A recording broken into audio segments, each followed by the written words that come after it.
The beach in Grand Isle, Louisiana was supposed to be teeming with visitors this time of year. This is not what they had in mind. The oil is still washing ashore from BP's still leaking well 40 miles at sea. Who knows what's really going on out there? There's so much unknown, but there's a whole lot of death.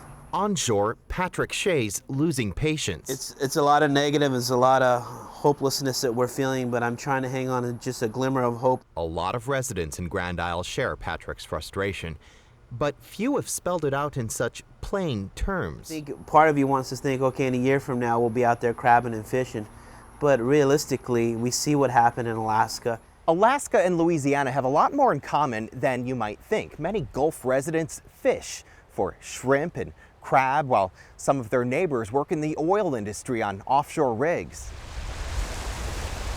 Now add a major oil spill to the list. But this one is much larger than the Exxon Valdez. By some estimates, the BP well has leaked more than 5 times the amount spilled in Prince William Sound, and may continue to do so at the rate of 1 Exxon spill every 8 to 10 days. A lot's at stake here, and you know that seafood and oil, this is Louisiana, and without that, you know, who knows what's going to happen. Gulf residents will need all the expertise and advice they can get as they endure this economic and environmental disaster. Alaskans who've been through it are here to help. They're teaching fishermen new skills, giving wildlife another chance,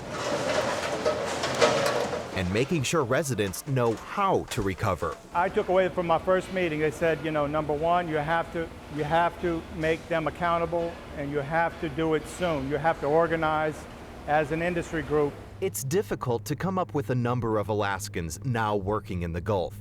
Seems like every day you meet someone new with a connection. But fair to say, there are dozens. And even here, at this critical time, with so many new faces in town, some Gulf residents cannot help but take interest in their visitors from the north. You know, we're Louisiana's sportsman's paradise, and look at Alaska, y'all. I think y'all might have us beat, you know, on that. You see my pods out there, my pods aren't quite as big as the ones I see on Diddley a Sketch. I love that show.